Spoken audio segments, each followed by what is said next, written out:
Don Luigi, avete scelto Palermo il 21 marzo per questa manifestazione per ricordare le vittime innocenti delle stragi di mafia.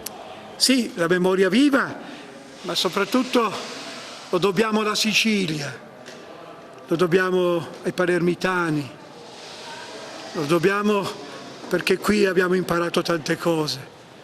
Io ogni volta imparo. Guardo i volti dei ragazzi, degli adulti, degli insegnanti, di quanti operano nei territori e ti arricchiscono.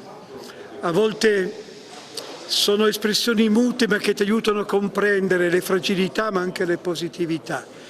Quest'anno è Palermo, perché da lì è partita questa nostra storia, di mettere insieme le forze di onesti per diventare una forza etica, culturale, sociale, politica nel senso del servizio per il bene comune.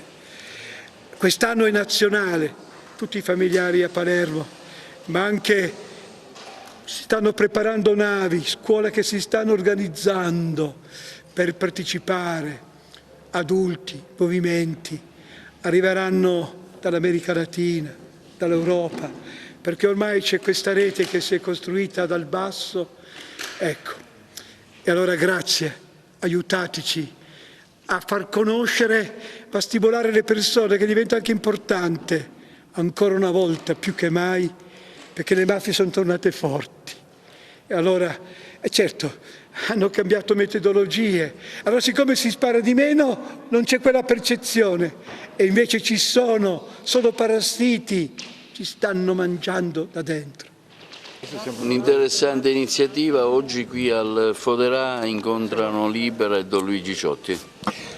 Don Luigi Ciotti è un testimone autorevole, autentico e credibile, e abbiamo voluto farlo incontrare con i ragazzi sia per dare un senso anche alle loro riflessioni sugli aspetti legati alla lotta alla mafia, sugli aspetti legati alla corruzione e alla violenza in genere, ma soprattutto per motivarli a partecipare alla 25esima giornata della memoria e dell'impegno e ricordo delle vittime innocenti di mafia, che si celebrerà a Palermo il 21 marzo. Come scuola ci siamo impegnati a fare in modo che questi ragazzi, anche attraverso questa partecipazione, possano acquisire una maggiore consapevolezza, una consapevolezza più qualificata sul fatto che non solo bisogna coltivare la memoria, ma bisogna anche utilizzare la conoscenza, come diceva Don Ciotti, proprio per costruire il cambiamento.